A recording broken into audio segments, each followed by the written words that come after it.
Great to see you here Hi, tonight. Jan. So good to see you.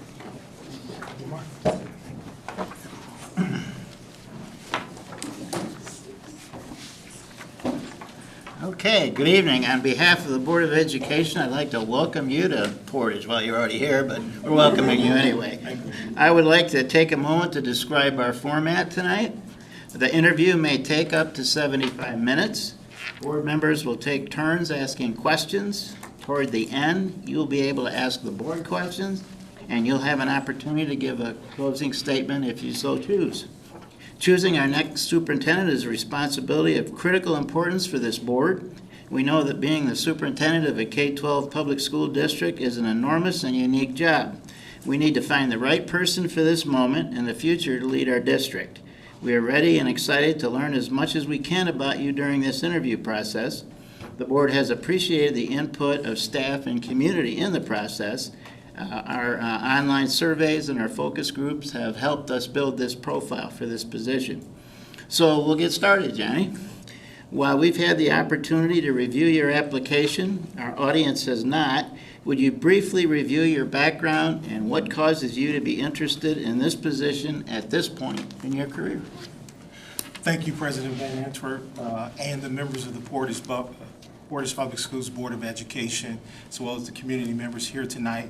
My name is Johnny Edwards, and I have had the pleasure of serving as the Assistant Superintendent of Operations here with the Portage Schools the past 4 years. But I also want to reintroduce myself because my career spans 24 years in public education, all in Michigan. I'm a graduate of Michigan State University, earned my mathematics degree there. I was fortunate to be able to teach middle school mathematics in the Lansing School District. So middle school, fun time to educate young people who are going through various stages in their life. While I was a teacher, I was also a middle school basketball coach at the school I worked in, and subsequently became the athletic director. All while doing those things, I pursued my master's at Michigan State University, earned my master's in K-12 education administration. So after earning my master's degree, I was fortunate to return to my hometown of Saginaw. Saginaw is where I grew up. I returned there as an assistant principal. I spent the year at the middle school level and then the next 3 years at the high school level as an assistant principal. In full transparency, I was my high school assistant principal at the high school I graduated from within 10 years of graduating from high school. So I had the opportunity to supervise teachers who had just taught me some years ago. A lot of fun lessons learned. 2008 is where my career took a turn to Southwest Michigan. I had the opportunity to serve as principal of Lloyd Norris High School in Kalamazoo. Served in that role for 5 years. We were able to grow the school in many ways, academically as well as culturally. With the success with our team and our staff, after 5 years, I was promoted internally to our Director of Secondary Education position. The Director of Secondary Education position in Kalamazoo afforded me the opportunity to oversee 8 schools. Those 8 schools comprise of roughly 6,000 students. I supervised the principals to help them with their day-to-day operations. Those 8 schools included 5 middle schools, 3 high schools. All while doing that, I continued to grow, and I was working on a CFO certification through Michigan School Business Officials. I wanted to have a well-rounded career, so that's a voluntary certification that I went back to earn, and which afforded me to come here to Kalamazoo as Assistant Superintendent of Operations.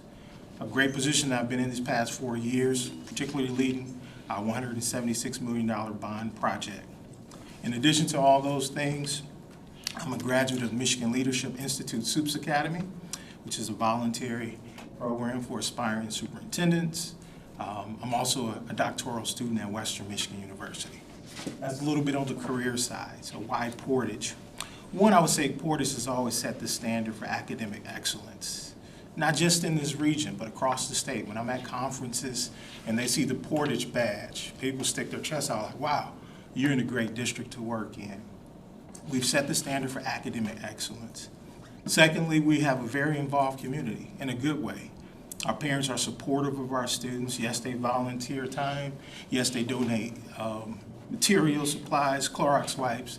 Our band boosters support our band, our arts athletics, all of those great things. But also, our community supports us at the ballot. They've supported our bonds, Phase 1, high school, Phase 2, middle school, and athletics, and now Phase 3 for our elementary schools. They've supported us with our countywide enhancement millage renewal. They've supported us over the last 60 years with our building and site sinking fund renewal. They supported us with our CTE millage and the like, our special education countywide millage. So Portage has a very supportive community. And then I would say third and finally, with that support and academic excellence, we've also set the gold standard for our facilities and infrastructure.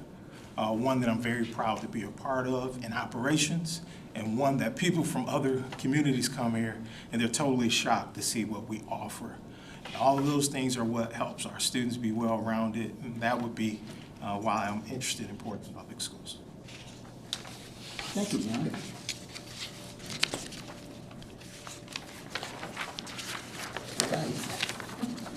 We're going to start our round robin now. What do you know about our school district? And can you tell us what you believe are the most immediate challenges we face and how we might address those?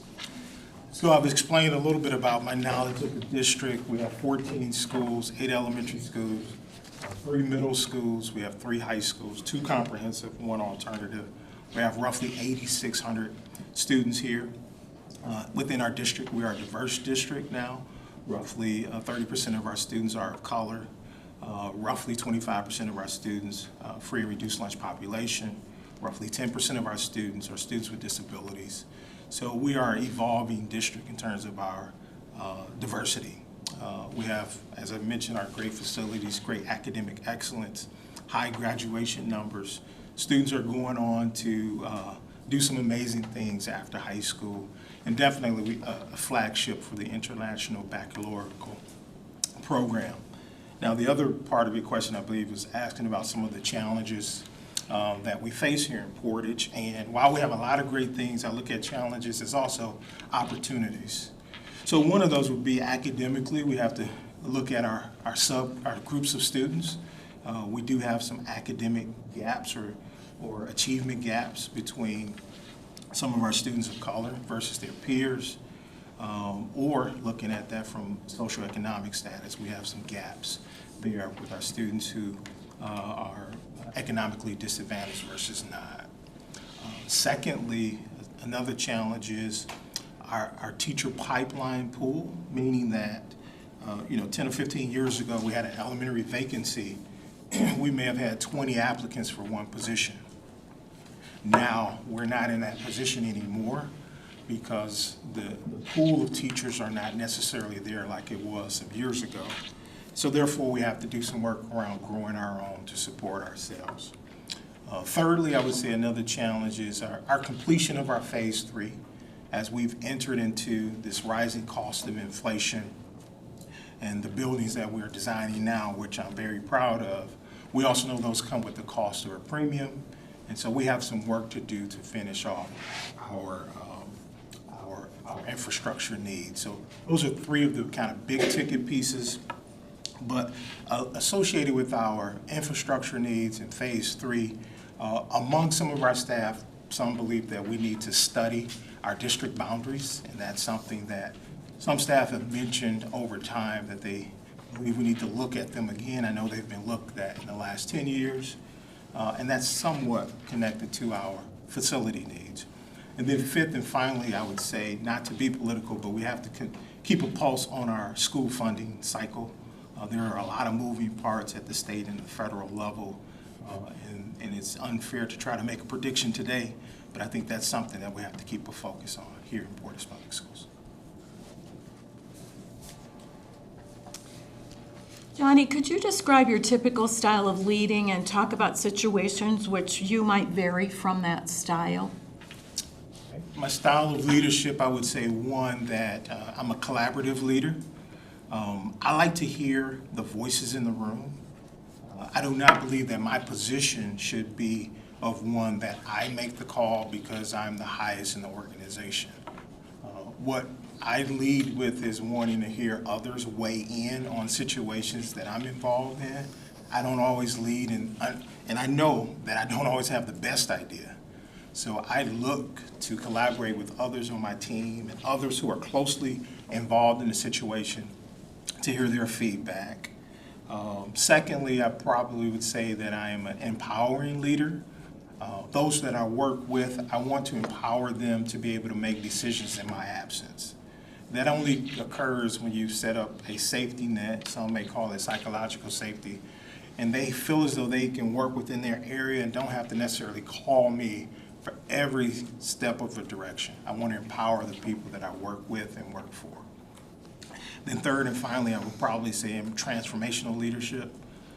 I'm not transactional. There's nothing that I'm looking for from people in return.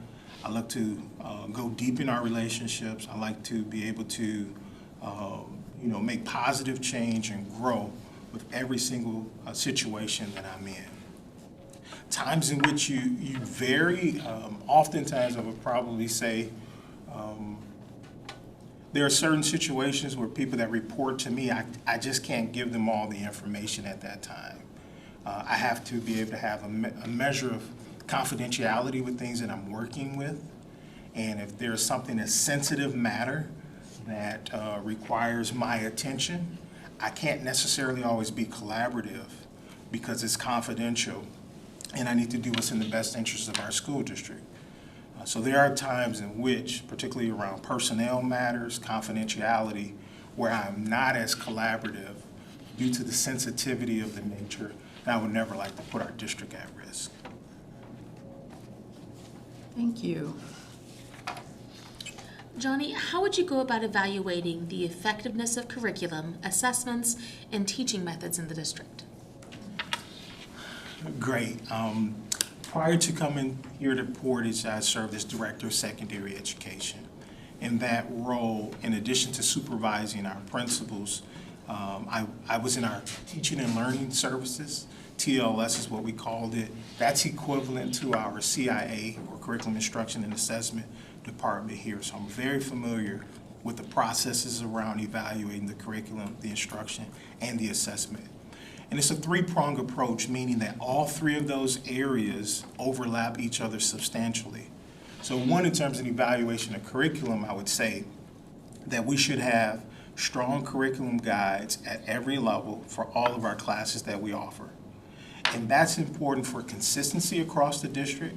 If a young student is in second grade at one school and next year they're in third grade, when they walk into the third grade classroom, they should be at the same place that their peers are, even though they weren't in that building. So one measure of evaluating our curriculum is looking and make sure that we have strong, viable curriculum guides for all courses across our district. And those guides should be developed with the input and guidance of our teachers, who are required to then implement those guides in their classroom. Now, there are some variations. Some teachers get behind or ahead. That's totally fine. But we should have a standard of everything we want to cover over a monthly or quarterly basis. On the instructional side is where the secret sauce is. We should have methods and standards for the way in which we train our teachers, for any expectations we have of them. But also, our teachers are very creative, and they should have that freedom to work within the curriculum to put their secret sauce on the magic that happens in the classroom every day. Just yesterday, I was in a kindergarten classroom with a teacher. She had a piano in the classroom. How many kindergarten teachers have a piano in the classroom? She's incorporating music in her instruction, and that's totally fine. And then the assessment side of that, I believe that it should be both formative assessments, which are quick and easy on an ongoing basis with teachers, and then summative assessments, which are more the high stakes of that. From that, we're able to get a lot of data from our assessments. And with our data, we should not just be tracking proficiency scores, we should be tracking growth over time. And if we track growth over time, regardless of where our students are, the proficiency will take care of itself. Thank you. Johnny, tell us about a time that you disagreed with a stakeholder's view on an issue, but still showed empathy and understanding to come to a resolution that was workable. Well, that happens a lot. The work that we do. So my number one philosophy is we can disagree and not be disagreeable. I don't think that's healthy in an organization to be combative in the workplace. I like to always push back to our values and our strategic plan or any guiding principles as a basis. If I could think of any scenario, and I'd prefer not to use COVID, but during COVID, there were a lot of decisions that had to be made across this state and particularly in our district. One of those decisions around whether or not we are remote. The other decision is when we are remote, how do we educate our students? There were various opinions. There was a group who said, if we're online, kids should be in class the same length of time every single day, the same way they would be in person. And there was another camp that said, no, remote learning is different, and therefore we should have some measure of flexibility in that.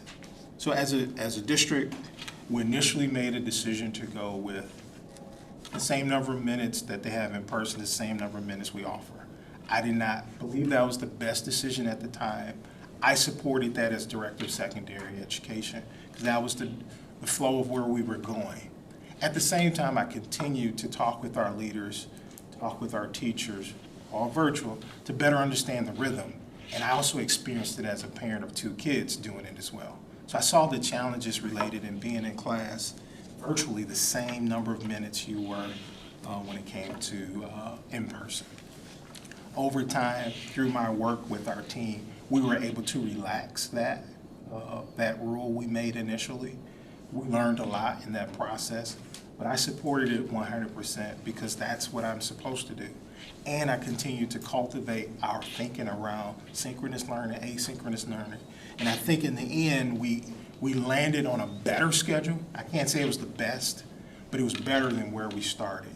And while it disagreed with my opinion, and I don't profess to be the best person on every subject, I just didn't think that that was the right call. But I supported it, and then we were able to pivot to a more flexible schedule. Johnny, what are the key practices needed to establish and maintain a good working relationship with the board? So there must be a strong measure of trust. 7 board members have a requirement of supervising and evaluating, hiring and evaluating 1 superintendent. So there has to be collective trust amongst the board as a whole and collective trust with me as a potential superintendent. So I use that trust as a measure of saying I hold myself to the highest level of integrity.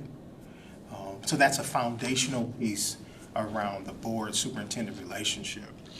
I think secondly, there has to be strong 2-way communication between the board and the superintendent.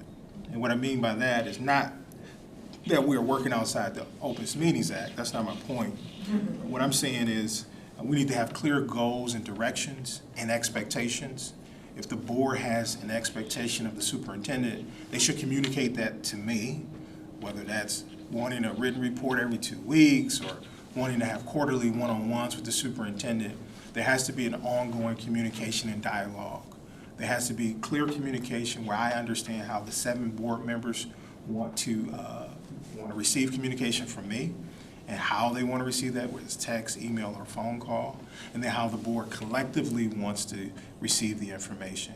With the 2-way communication, it is very critical that every board member have the same information and not one person having more information than the other or 2 having more than others.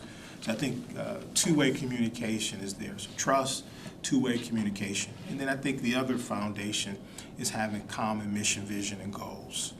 A direction of where we're trying to take the district. The board goals should align with the superintendent goals, and those goals should filter down to our school district. We should not be pushing goals in different directions. We should not have different metrics. We should have a clear understanding of what we're trying to do to grow our district. And if we have that common mission, vision, and values, we have a strong understanding around 2-way communication, and all those things are built under trust. I think that's what makes a strong relationship between the board and the superintendent. Thank you. Jenny, please describe your understanding of a well-established special education continuum of services And what would you do to ensure that such a continuum exists across all grade levels for both existing and emerging needs? Okay. So for all of our students with disabilities, they must all have an IEP or individualized education program. That is required by law. That's non-negotiable when it comes to work with our students with disabilities. Every single student who has an IEP should have a caseload teacher who's monitoring the goals established within the IEP. Those goals should be refreshed at least annually or reevaluated. Those goals should be inclusive of a general education teacher, a special education caseload teacher. Oftentimes there's an administrator or engagement specialist or someone who helps to develop the IEP. And it is individualized, which means that the IEP for person A should not just be carbon copied to person B. Within those assurances, our caseload teachers are our front line of defense. They are responsible for the day-to-day work, checking in with the student, making sure the general education teachers are providing the proper instruments of interventions at the right time. Beyond the caseload teacher, then the administrator of that school should then be monitoring as a whole the way in which the continuum works at the building level. And then our central office ESI department, Education Support Intervention Team, provides that ancillary support to both the teachers and the administrators. And they are also called in to ensure when there are some tricky situations at different schools for different students, they're called in to be a third party or voice to support. Furthermore, our special education students, in terms of that continuum, we should be trying to be as inclusive as possible. Students, regardless of their disability, should have time in a general education setting with their peers of the same age group. That's healthy for their growth, and it's healthy for all of our students' growth. And then beyond that, ensuring that continuum, sometimes we get into what I call a co-teaching model, where both the general education teacher and the special education teacher are working together in the same classroom, where there could be a percentage or a fraction of the students who receive special education services, and they work alongside of each other with different strategies on how to co-teach the class so that all students can be involved in the learning. So that's a little bit around supporting that continuum of services. Johnny, how can you ensure that your values align with the overall values of our schools and community? I would not work in a district where my values do not align with the district or community. There are administrative jobs across the state that people can apply for, and I don't do that because I know what those values are in those communities. And if those values do not align with me personally, I will not apply for any job, and it's regardless of the money. So I'm working here in Portage. I've only worked in 4 districts, and every single move in my career has made sense. I graduated from Michigan State, Lansing, district is there. I returned to my hometown of Saginaw, worked there, that's where I'm from. Southwest Michigan afforded me the opportunity to lead my own building. It was a time for me to move from my hometown. We had some challenges with GM closing, we're closing down schools. And that was an environment where I felt as though my gifts weren't going to be nurtured over time. While I grew a lot, this was a better opportunity to come to Southwest Michigan with some scholarship opportunities for students. So I strategically moved my young family here to Southwest Michigan. And then coming here to Portage, looking at the operations side, another opportunity for me to grow professionally in my career. So everywhere I've gone, they have been strategic moves, and those values in that community align with me personally. So we have a strategic plan. Our goals are around accountability. It's around respect, caring, compassion, honesty, integrity, and growth. All 6 of those areas, 5 of those areas align with who I am as a person. I believe in holding myself accountable first and leading by example, and then holding others accountable that I work with and work for. I am very respectful. I make eye contact with every individual. People understand I never raise my voice. I'm never out of character. They know who I am every single day of my career. And regardless of who you've spoken with over my 24 years whether they describe me as a teacher or as an assistant superintendent, my values around respect are still the same, as well as compassion and caring, very compassionate and caring as it relates to our students and our staff. The students here have some great opportunities, much better than what I had growing up in a blue-collar city of Saginaw. And I value the fact that our community has poured in so much to make our district great. So I can go down the list about our values and who I am as a leader, but I would never work in an organization or a school district whose values did not align with mine. And while I've been in Southwest Michigan the past 16, 17 years, only working in Kalamazoo or Portage, I've always watched everything going on here in Portage. I've always admired from afar. And then once I came to the district, I was like, wow, this is a really great place to work. So that's kind of how I ensure it's who I am. I choose to work with organizations and school districts that align with my personal values. Thank you for that answer. And Johnny, how do you communicate your expectations to employees? And then how do you deal with employees who do not meet your expectations? And then if you could provide an example. An example of one that did follow the expectations or did not? I think the one that did not might be more. Okay, I just want to be clear. So in terms of expectations, a district our size, 8,600 students, 1,000 plus employees, there's not an opportunity to touch base with them every day. So therefore, you have to communicate, one, in writing, whether that's an email, newsletter, or what have you, just to make sure that people understand my writing and my voice. Secondly, I would say, though, around clearing out those expectations, when we do gather together, whether it's professional development, I think it's critical for me as a superintendent to set the stage before we break off into our professional developments. Just talk about those expectations that I have for the employees and what I would like to see our staff do on an ongoing basis. So I would do that in person. And then while I'm not really a camera person, I do know video is another powerful tool of communication.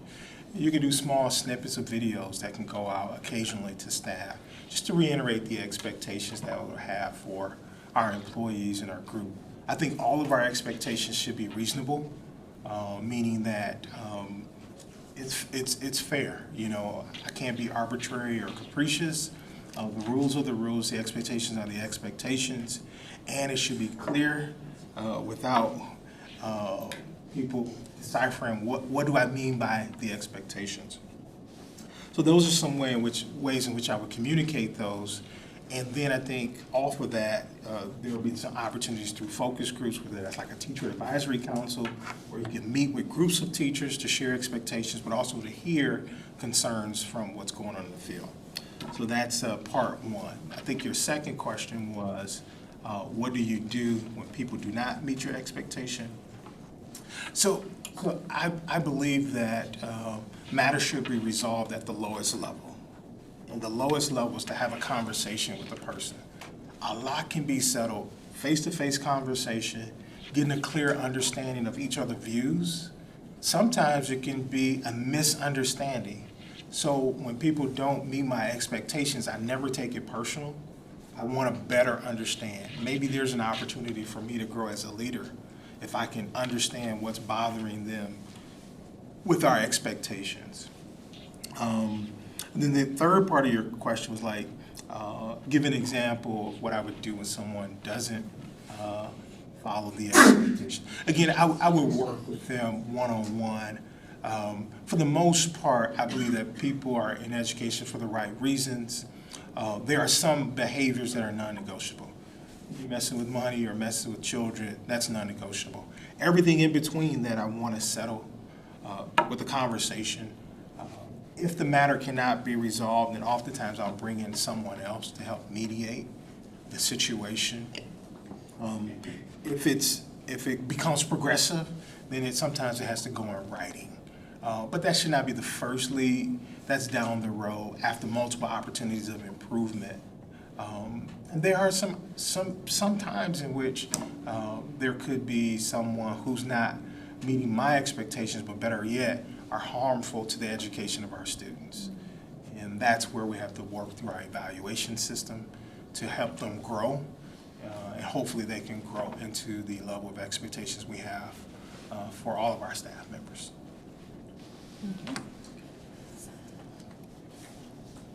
Obviously, you know we have a large administrative team. How do you learn what their individual and collective strengths are, along with areas for development? And how do you coach them so that they're even more effective leaders 1 year from the day you were hired? All right. Heard 3 parts of that, so I want to make sure I tackle them, and I'll come back to you in case I missed the third part. Okay. So one, I have to spend time with the leaders in the organization. And we do have a large group of administrators here, and because I've worked in a larger district, I work with even more administrators, so I'm not bothered by the number of administrators we have in the district. We have 14 schools, which means we have 14 principals. My previous district, we had 28 schools or 26 schools, and I work with 26 principals, work more closely with the 8 middle school and high school. So I like to spend time with the administrators. Definitely personal, to grow and develop that personal relationship, but also to learn how they lead in their schools. So I'm not bothered by walking our schools with our principals to understand the school culture, the things they do to lead in their school. I like to read their literature. I ask for a copy of their publications that they send out to their school community, because it gives me an opportunity to read what's going on in the school, because I'm not there every day, all day. But through their readings and their publications, I get to learn who they are and what's happening in their school. Better yet, when I bump into people in the community and someone raises something to me, I'm like, oh yeah, I did read about that in the newsletter, and here is my understanding. I think the second part of your question was around coaching and growth. And this is a piece that I take personal pride in. It's part of actually my research work around mentoring principals.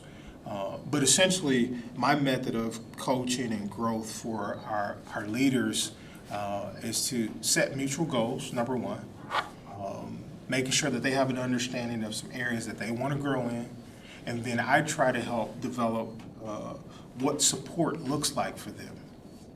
So for example, if the principal goal is to say, hey, I want to be or complete 10 walkthroughs a week, well, we sit down together as a team and work through how do you get to 10? Well, the easy way is 2 per day. Every day is different. So maybe you understand that I'm going to do 10 between Tuesday and Thursday, because I know Mondays and Fridays are not the best days to do walkthroughs. So you work through that. I think of coaching as a leader, much like coaching an athletic team. You only get better by giving your people constant feedback. And that feedback needs to be specific and targeted in the area. I also believe that the growth should be in a way that principals and leaders are working on 1 or 2 things to get them better, not 10 things. That's impossible. If you want to grow as a leader, you grow in the areas in which you can put your attention in. Not to say that the entire school is not important, but to grow, you need to go narrow and focus. The third part of your question, Terry, can you repeat that for me, please? Yes, how do you coach them so that they're even more effective leaders for the day they're hired? Maybe it was, well, I think you answered. We asked, how do you learn what their individual collective strengths are, along with areas for development? So Okay, I want to make sure. Yes, thank you. You did really well. Describe your experience with budget development, financial management, and oversight, inclusive of bond funds. Right, okay. So as I mentioned in my opening, I have earned a voluntary certification through the Michigan School Business Officials Association. I have the CFO certification, which is the highest level of certification that one could hold in the organization. Just to dovetail, that certification required me to get 18 hours of accounting. And just imagine, as a person who already has a bachelor's and a master's degree, I went back to KVCC to earn my accounting credits. So coming into classes like this, and my former students are like, Mr. Edwards, are you teaching here? I'm like, no, I'm in class. They're like, wait. But that's an element of growth of who I am. I like to grow as a leader. But the budgeting process, finance people who live in it every day would say it's a year-long process and never stops. But I would argue January-ish is kind of where the governor and the other elected officials start to talk about per pupil foundation allowance increases, which are all good. Once we have a measure around what our increases look at, then we go through a number of checklists. So maybe there's an opportunity based on our existing funds for the current school year that maybe we're not going to spend all $126 million. We may have $1 million to play with. So there may be an opportunity for us to take care of some one-time purchases like curriculum or textbooks or technology. So that's an opportunity to kind of spend down some of our revenue that we had anticipated to spend, but we weren't spending at that rate. Also in the budgeting process, we want to look at our enrollment. Because the formula is based around student enrollment, we have to have a pulse on what our enrollment is. And Portage has been fortunate. We've had stable enrollment over time. Obviously, our high water mark was around pandemic, but you want to have stable enrollment. So you can build a budget based off of the number of students you have in the district. Not to get too technical, business officials call them FTEs, full-time equivalents, which means some kids are not a 1.0, but that's a long story. It's hard to be less than a full student, but it happens on the finance side. Along with the increases, ideally increases in enrollment and revenue, then we have to look at our contracts amongst our employee groups because there are steps and raises naturally built in. So there's a cost that goes to the budgeting process. At the same time, there is a savings through attrition, meaning our more experienced employees retire at the higher level of the pay scale, and our newer employees come in at the lower level. So there's a savings through attrition. All of those elements help to roll up what I call a budget story, which means that our budget in our school district should align with the values, our goals in the school district. So if we're saying we want to focus on X, we need to show in our budget where we've put dollars to support that. Moving forward in the budgeting process, the board has a requirement to pass a balanced budget by June 30th of every year, fiscal year. That's required by law. By law, if your fund balance is below 5% or lower, then there's a state intervention. The board policy is 7%, which is great. Our fund balance is roughly 17% now, which is nice. So that's a little bit about that, and I've worked with principals on their budgets. While I have supervised our business finance department, I take no credit for the great work they do. They do consult with me from time to time, but I listen to them. I call them and say, what ASN should I use to purchase certain? So they run 99% of the department, and there's some things on the fringes that involve me. Now, moving forward to other funding sources, the rules are different. Bond projects, which I'm a leader in that, managing a $176 million bond. We have 2 brand new schools opening in the fall, a third one being under construction. Great work. But people look at those bond dollars and say, well, why we can't put that on teachers' salaries and raises? Well, it's illegal for us to do that. We have to play by the rules. So not just understanding the budget, but the rules associated with the funding sources. I have great experience in managing a budget of $176 million with our bond. Then there are other funding sources that I'm familiar with as well. I manage our building and site sinking fund. We just renewed that. That brings in approximately $1.6 million annually to our district, helps us relieve both our general fund and our bond dollars, and we're able to do some amazing work. But even the building and site sinking fund has different rules than the general fund, the bond, and then the building and site sinking fund. And I've also worked with some at-risk dollars as well. Our ESI department manages that quite well. I don't have to be in the weeds with that work, but I'm quite familiar with that from my previous employment as well. Thank you. Thank you, Johnny. Would you please describe your experience with the board policy governance model? Great. So I learned about the policy governance model 4 years ago as I came into the district, and I've spent some time with our current superintendent to better understand it. But even before I knew it was called policy governance model, I did notice that the work the board does with the superintendent is different than what I've experienced in other districts. And with the policy governance model, there's a clear delineation of roles and responsibility of the executive or superintendent and roles and responsibilities for the board. And you're fortunate enough to have a facilitator or a consultant that helps you as a board and the superintendent with that. So our policy governance model covers 4 broad areas. One around academics, a second one around executive limitations, superintendent executive limitations. Third area is around the board and your working relationship amongst each other, your roles and responsibilities for different titles. And then the fourth area is that board superintendent relationships, which was kind of a question that was answered earlier. Within the policy governance model, as a superintendent, there's a requirement to produce monitoring reports. Under that global end statement, 1 are the academics. There are 5 areas that are 1.1 through 1.5. I know board members love different numbers in there. But those 5 areas include academic success. What are we doing? How do we relate to like districts or like schools? How do we relate to the county schools? How do we relate to the state? That second area is around our students learning and leading. The third area is around resiliency in life, the ability to bounce back. That fourth area is around post-secondary success. Just at our last board meeting, we had 4 or 5 different individuals who all spoke about their experiences here in Portage Public Schools and their different path, which is pretty cool. And then that 5th area is about being a responsible citizen. So I understand as a superintendent that I have to provide annual reports to the board related to all our goals, our end statement. And obviously there are other monitoring reports under that second area around executive limitations.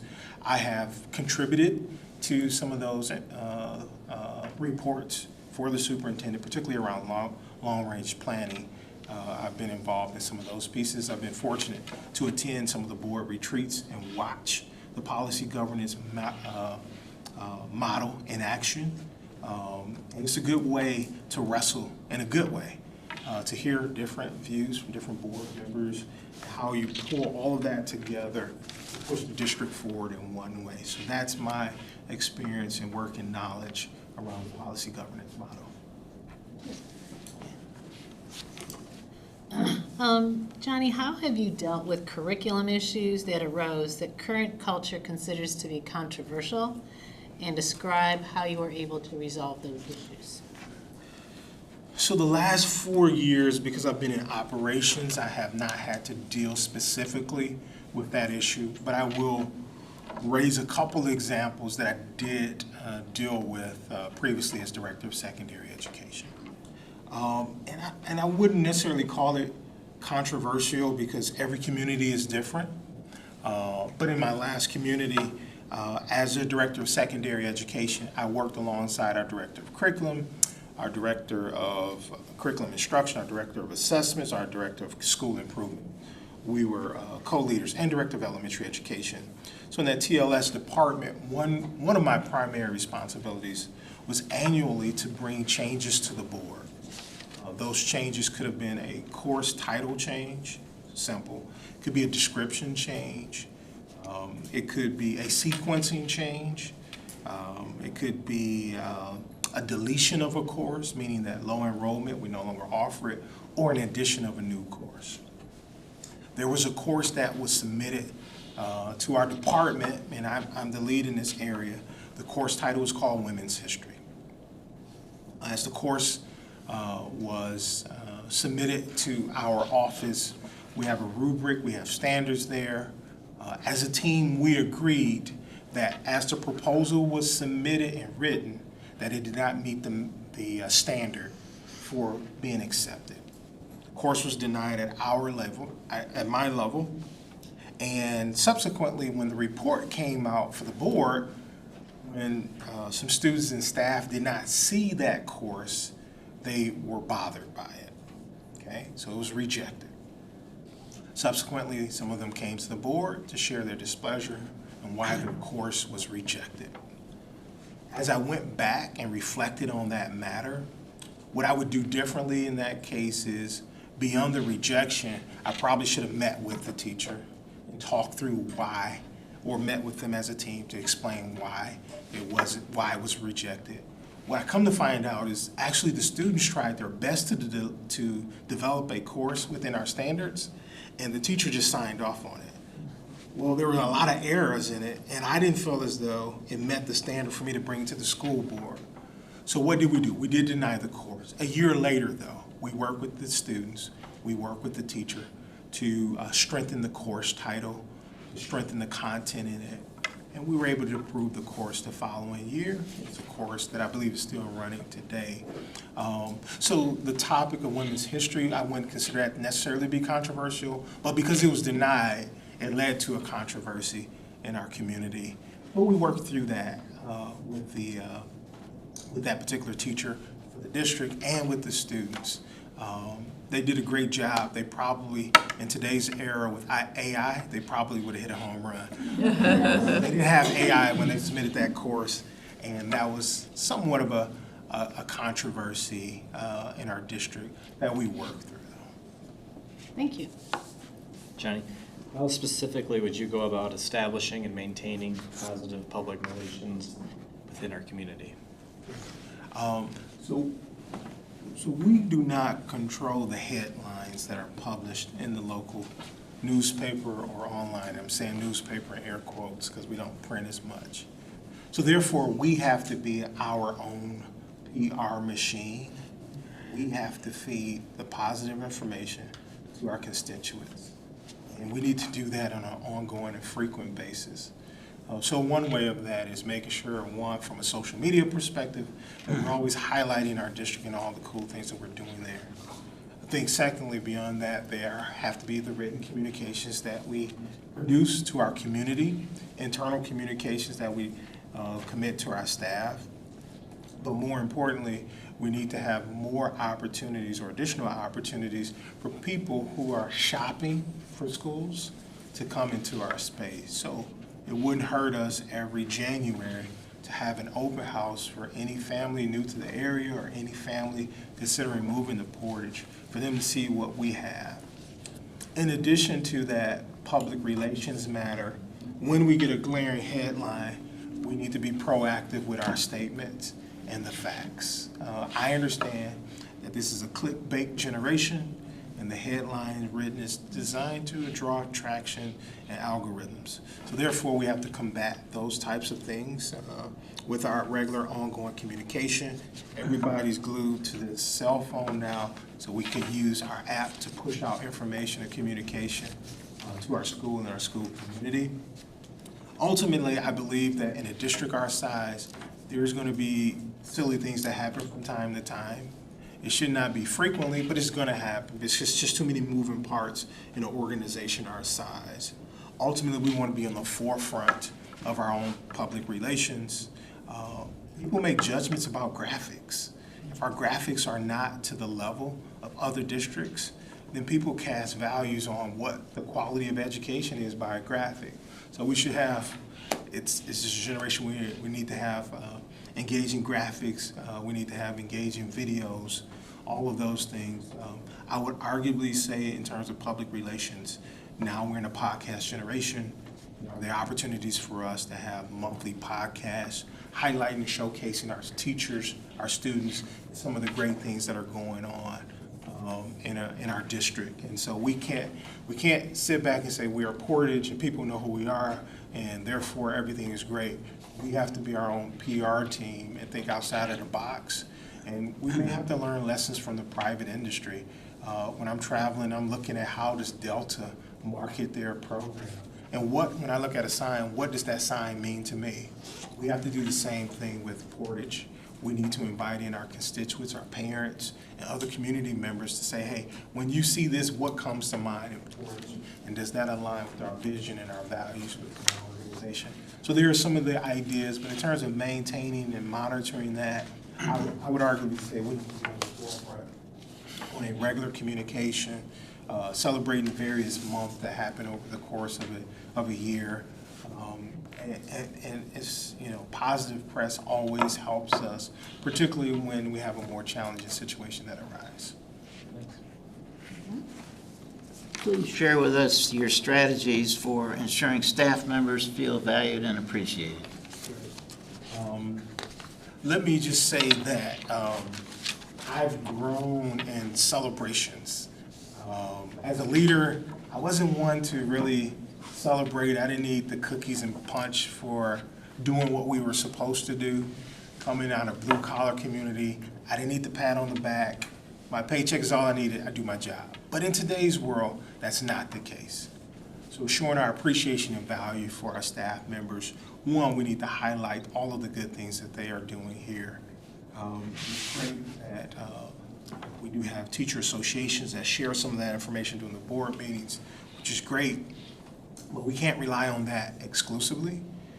We need to, again, be a drumbeat for showing the work that our teachers do. That appreciation and recognition is what help our employees feel valued. Surveys are great. We have employee engagement surveys, and that's one tool.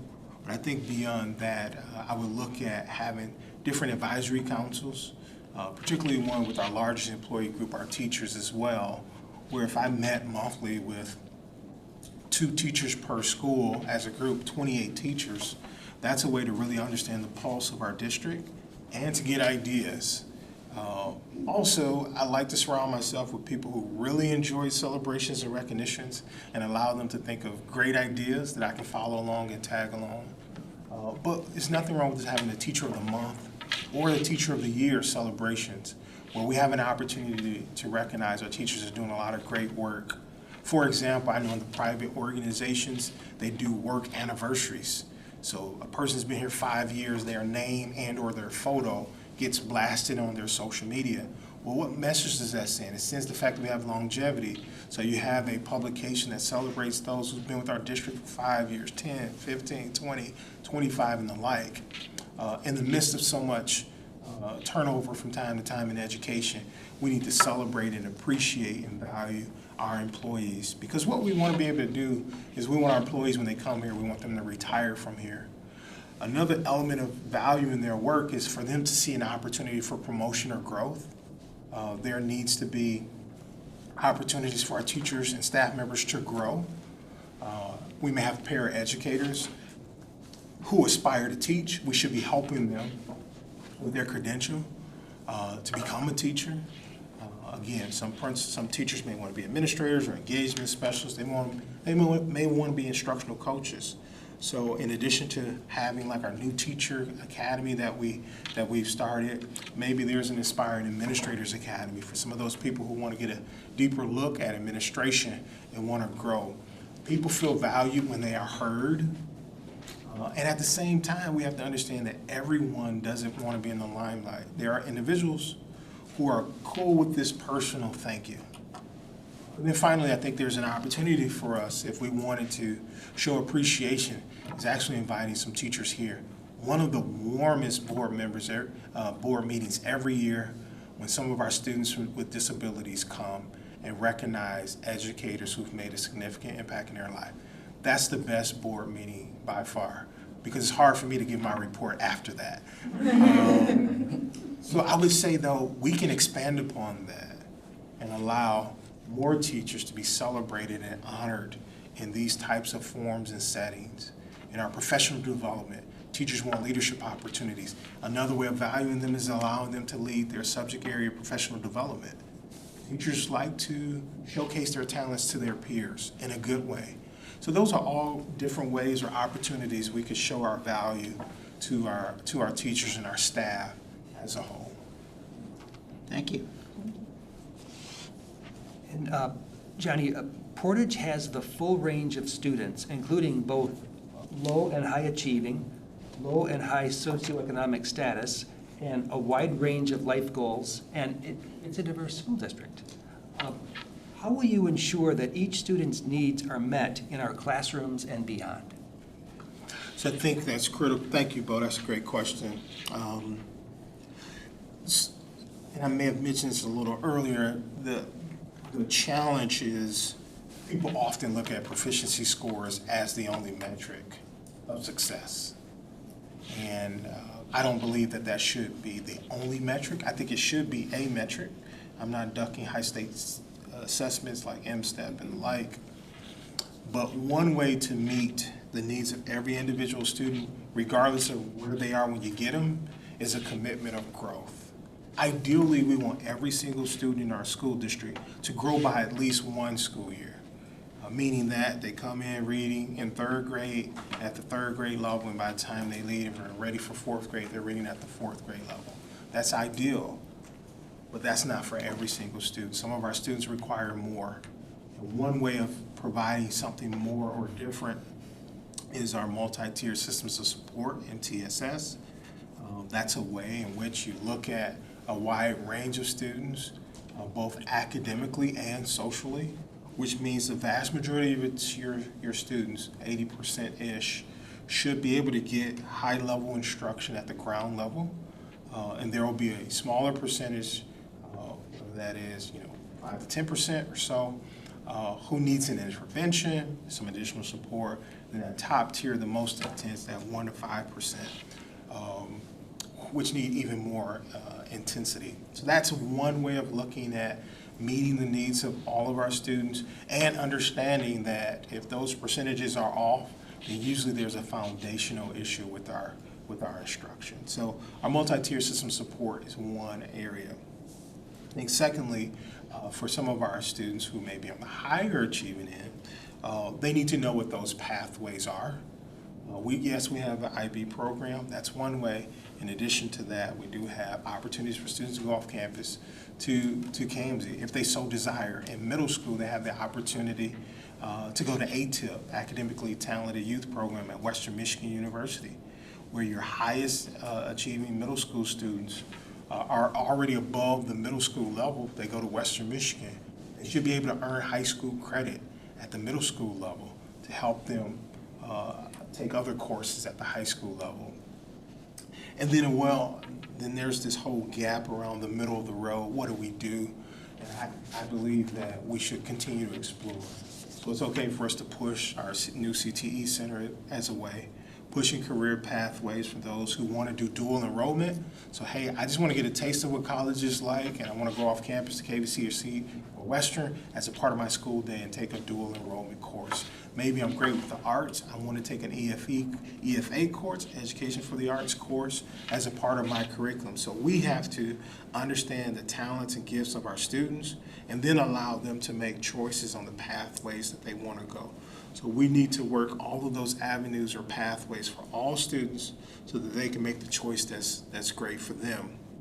And I think, as I kind of alluded to a little bit with our students with disabilities, who require additional support, making sure our IEPs are well-written and monitored. Students who have a 504 plan where they don't have an IEP, but maybe they just need something different to help them cope, whether it's ADD or ADHD or what have you, and they need to be in a different space in their classroom.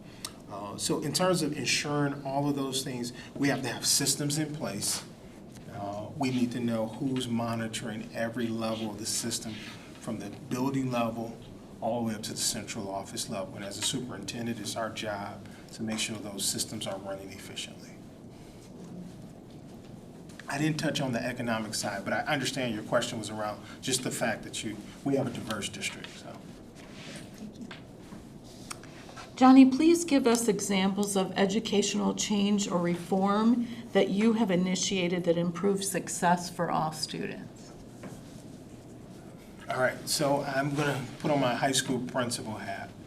I was a 29-year-old high school principal, and coming in as a young man, I was on fire. And our school had some challenges as well. We were not performing to the level that we needed to perform as a school. And therefore, I was brought in for this education reform. Now, I don't carry the title of turnaround principal, but across the country, there are different people who characterize themselves as a turnaround principal. And I would say that I meet those metrics. Coming in as a high school principal, I had an opportunity to learn a lot very quickly. And what I learned was some of our challenges academically were not necessarily always the students' fault. We had policies and procedures in place that went against my personal values, and therefore I saw students suffering educationally. So let me give you the 4 things that I noticed. First thing that I noticed coming into the building was they had a policy that said if you were late 1 second to the class, you were then shipped to a classroom with a campus safety officer, and you sat out for the entire 90-minute course. So me personally, I lead by if it's not good enough for my kids, it's not good enough for somebody else's kids. So therefore, that was a rule. When I look at vulnerable learners were in that classroom. Another rule we had was if you missed so many classes, you automatically failed, and then you couldn't return to that class. You had to go to another class the rest of the semester. I'm like, you're not gonna learn in another classroom that's not assigned to your ELA or math course. Third thing we did, the school had was a Success Academy, which meant that every freshman that didn't earn their freshman credits were then all put back in the same courses together as sophomores, and they were educated by our most inexperienced teachers, and we called it the Success Academy. Then the fourth thing that I saw was there was a rule that if you failed a class, let's say first semester, you couldn't retake that class second semester. You can only take it in the summer. So as this young principal coming in on fire, I saw the need for change, and I felt as though those practices were more harmful to our students than helpful. So here's what we did. We eliminated the hall sweep, and teachers now had to deal with tardy students. So we had to put in interventions around what do you do when a kid is tardy? You mark them tardy, you still educate them, and then there are consequences if you meet so many tardies. Maybe there's a detention, a lunch detention, call home. All those things is what we did to help with the tardies. But again, my kids aren't missing 90 minutes of instruction anymore, and maybe they're 30 or 45 seconds late. I'd rather them get the other 89 minutes and 15 seconds than to sit 90 minutes uneducated.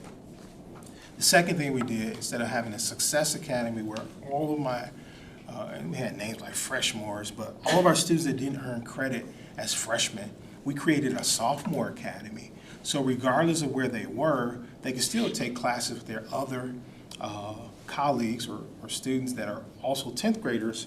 And instead of them having the most inexperienced teachers, they were a part of a regular 10th grade academy where they had an array of teaching experiences. We eliminated the rule that you could no longer retake a course in the school year. If it fit in your schedule, you can retake the course. It didn't make sense to me. I felt as though some of those expectations of being high for students were unfair and arguably discriminative. Then the fourth area around missing so many days of school and then they're excluded, we instituted at that time an online credit recovery program that was offered during the school day. So if a student had some challenges in a particular course, then they can take a course online in the school with a certified teacher to earn credit. That education reform, along with some other instructional pieces, we were then able to focus on instruction. We improved our culture and climate. It improved substantially. Students were no longer, I would say, out of control. We were able to bring in that this is a learning environment. From that, we were able to focus on our literacy initiatives, which was a part of the district's strategic plan. Our school then were able to, we led the district in growth in literacy. 26 schools. Our high school led the entire district in growth. We had 5 consecutive years of writing improvement. Over those 5 years, our writing proficiency scores grew by 13 percentage points. Our reading scores improved by 15 percentage points over 5 years. Phenomenal growth for a school that had not had much growth in recent history. Better yet, we had challenged our students to take more rigorous courses. We more than doubled the number of students taking advanced placement courses. We increased that by 202%. Our students of color, our African American students, in terms of taking advanced placement courses, increased by over 300%. Our Latin students or Latinx students increased their participation in AP courses by over 500%. That's what I would consider to be one of my signature accomplishments around education reform. That work is what led to my promotion as Director of Secondary Education. And I would consider that to be the biggest education reform that I've been a part of. Thank you. Johnny, what has been the most unpopular administrative decision you've had to make, and how did you handle the reaction to that decision? Well, you know those reforms I was talking about? I was not popular initially. I was not popular initially. I'm sorry, Mayor. You're on the staff. There were some who knew my heart and knew where I was going. And there was others who thought I was out of my mind. Like, this guy has come here, he's not from this area, he's making all these changes to our school. And that reform, I took it on the chin. And I took it on the chin for kids, though. I don't regret that one day, because as I share with you, if it's not good enough for my own 2 children, it's not good enough for somebody else's children. We wrestled or struggled in a positive way.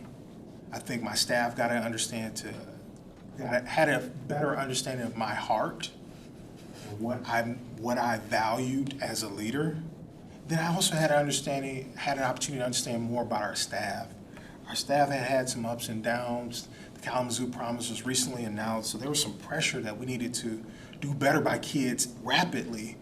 And my philosophy is it takes time, and you make those improvements incrementally, not over time.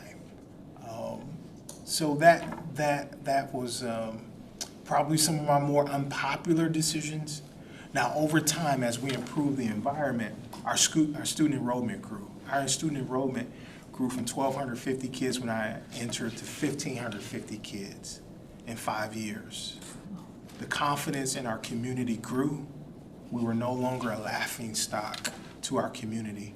People understood if you want to receive a high-quality education, send your kids to our high school. Better yet, leaders who served under me were then able to be promoted to lead their own schools as well. Many of them are still leading their schools today as a function of that unpopular decision that I had to make around education reform.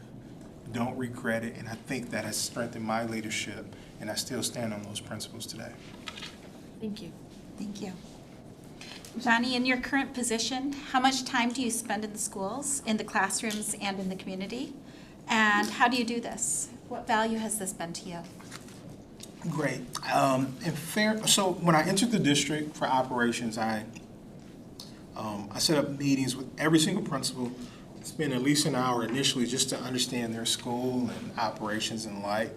In fairness, due to operations, I've spent more time in our 3 elementary schools that we've been designing and constructing, primarily due to the role and responsibilities. My goal is to understand what are our teachers' needs, what is the school community or population like, what are the students' needs in there.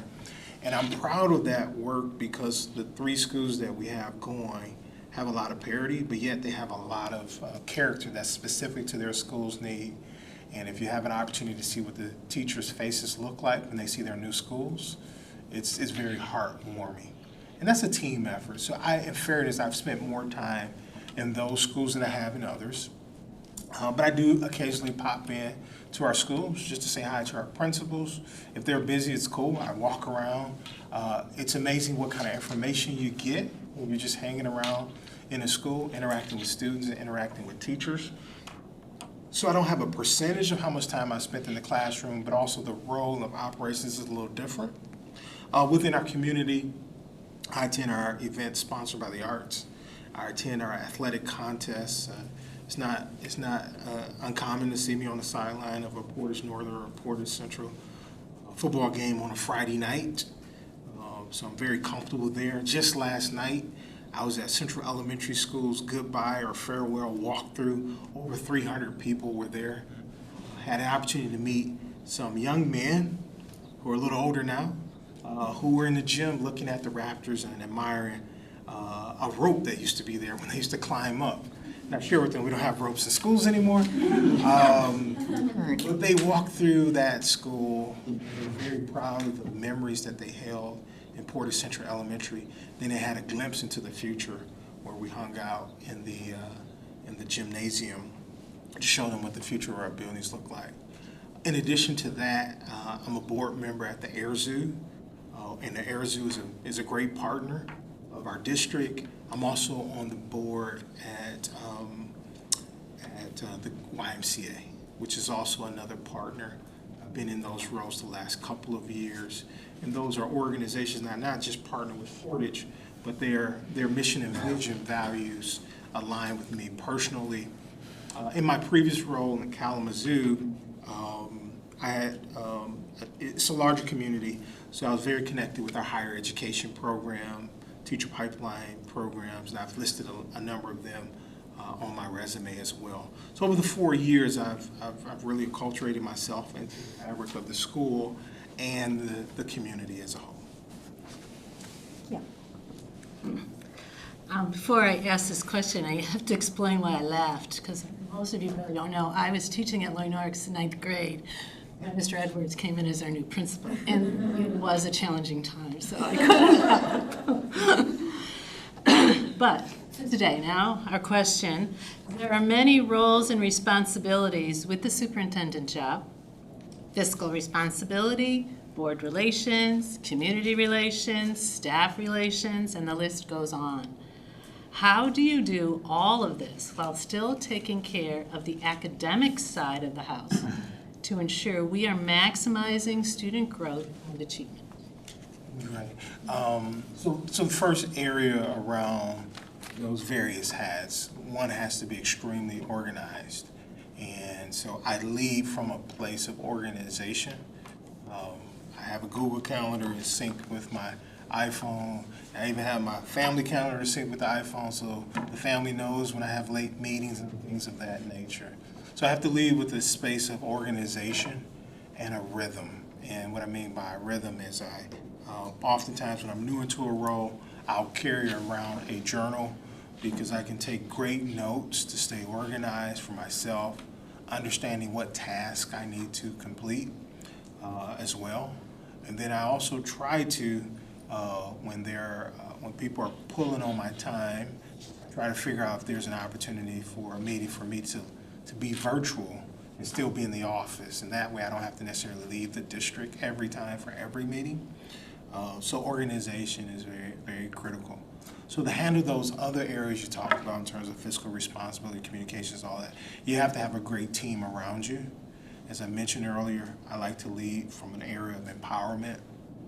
And so the same way to now, where I oversee operations, we have a great person leading our facilities. We have a great person leading our finance team. We have a great person leading our transportation team. I check in with those people at least weekly, if sometimes not daily. And so for me, I understand that I can't lead the day-to-day operations of all those things simultaneously.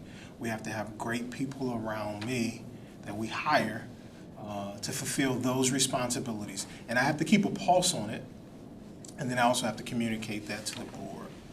And at the same time, the academic side, which I spent 20 of my 24 years doing, it's that cultivating the great people in that area. Understanding that I'm not going to be teaching first grade, and you probably don't want to see me teaching first grade either. But understanding the fact that we have our systems in place around our curriculum instruction and assessment, we have our teachers highly trained, we have our principals highly trained to handle the day-to-day operations of the daily work. Those things flow. Now, what's my requirement as well is having those frequent check-ins, and one way to check in is to have data points, metrics. So if we gave an assessment at the beginning of the year, I want to see what our results look like in schools, even down to the classroom level. I want to see that. I want to meet with our CIA team and then walk me through the data. And then better yet, when they get the data, then how do we respond to the data that's there? We also have professional learning communities here in our district, particularly at the elementary and middle school level. That's another opportunity for me to engage with groups of teachers doing their PLC. I can walk through with the principal, just be on fly on the wall and just hear that discussion for 30 or 45 minutes. Not to be in all of them, because I know the dynamics change when the superintendent comes in, I understand that. But just as a way to be a support, to hear it at the frontline basis. We also have district-wide professional development That's another way of monitoring it. I want to be at the ground level and understand what our professional development goals are, what is our continuous improvement plan as a district, and making sure we've allocated resources to the classroom level to be able to support our students academically. So again, there are a lot of responsibilities as a superintendent. You can't be everywhere all at the same time. You gotta have a team of people around you. You have to remain organized, and data is a great way to stay connected to the academic side as well. Thank you. And you touched on this earlier, almost verbatim to the question, but formative and summative assessments are significant pieces of data. How would you go about growing student achievement in our district? Great. I would say the formative assessment, two areas of that. Quick and easy things with teachers, understanding that the assessment is to give students feedback on where they need to grow, but also the assessment is designed to give the teacher feedback on how they need to adjust their instruction. What I mean by that is there's the opportunity to progress monitor, even at the lowest level, on our curriculum standards for every grade level. And there's also an opportunity for us to develop reports for us to track that progress at a district level. The larger high-stakes tests, namely M-STEP, which is what a lot of people look at, that's a one-day, well, now it's been expanded, but that's a high-level assessment that is given to students in grades 3 through 11 in different subject areas at different times. If we're focusing on our growth, I believe our proficiency will rise. Hopefully that our assessments, those formative assessments, are being done in a way that it aligns with the standards that our students will see on those tests. And I have some biases around now everything is digitized. I have some bias on whether or not that's good or bad, but that's the era we're in. The advantage of the digitized assessments is we get more immediate feedback, right? And then we're able to course correct much quicker as well. So as a district, I think it's a systems piece that within our curriculum guides, our teachers should know where they should be assessing. And when we have, whether it's a fast bridge assessments or an Acadia's assessments that's done at the elementary level, when those things are given 3 times a year, that we're responding more immediately and not just depending on kids to grow naturally. We have to be intentional in our instructional methods to make sure every single student know where they need to be, where they are now, where they're growing. Better yet, not only should our students know that, but the parents should also know that this is where your child is. And it's not so much where you are when you come through the door, it's where you are when you leave from us. That's what we can control. Our students come from various backgrounds, as you've mentioned in an earlier question. But we should be trying to grow our kids, every single kid, with a minimum growth target of 1+ years worth of growth. If we do our jobs well with the growth metrics, proficiency will take care of itself. That's my philosophy, and I believe that has served me well in my academic instruction. Johnny, do you have any questions for the board? I have no questions for the board. I have been here these past 4 years, and I have had the pleasure of working with you all. So no questions to the board. I do have a closing statement when the time is appropriate, but I don't have any questions for the board. The time is appropriate. Again, I want to thank the board for this opportunity to interview for the superintendent position. I do not take it lightly. Portage is an in-demand district for educators wanting to work here, but leaders as well. I just want to make sure that you've had an opportunity to capture my 24 years. I'm coming to this position as a well-rounded candidate. And while I've spent the vast majority of my career on the academic side before I got to Portage, these last 4 years have been great for me to stretch as a leader. And I believe I've grown tremendously here in Portage Public Schools. I appreciate that opportunity that I get to present at every board meeting And when I was speaking with my colleagues across the state, they're surprised. They're like, "You speak at every board meeting?" I'm like, "Yes, I do." Those are great things, and I appreciate the values that we've had in place. I want to say, if I have not conveyed it, that I believe I come here as a well-rounded candidate into the position. Secondly, hopefully you've heard my emphasis on growth, that I want to grow as a leader, not much different than a professional athlete who use their off-season to get better. The best of athletes at the highest level have continued to work their craft to get better. And I take that same type of philosophy in my personal development as a leader, and also my aspirations for the people I work with. I want them to be able to grow under my leadership. In the 4 years I've been here, a number of other leaders have said, "Man, Johnny, you're kind of like my mentor coach." And I'm just trying to improve the district from my lens. So in every role that I've had, I want to say that I've grown in that role, but I've also grown the areas that I'm responsible for. And as a director of secondary education, for example, 3 of the middle schools that I supervised were on the state's priority list. They were in the bottom 5%. And there are a lot of ramifications with that when there was a top to bottom rating. All 3 of those schools came off of the list under my leadership. And the way I supported those principals, supported those staff members, and we were able to grow as a school. And subsequently, because of the growth elements that I bring to the table, that's the reason why I've been fortunate to be promoted over the course of my 24 years. So 1, I just want to make sure you understand I'm a well-rounded candidate. 2, I want you to understand that I emphasize growth.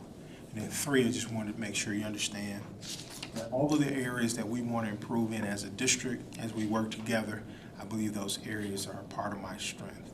I appreciate the opportunity tonight to interview with you. Thank you, sir. Yeah.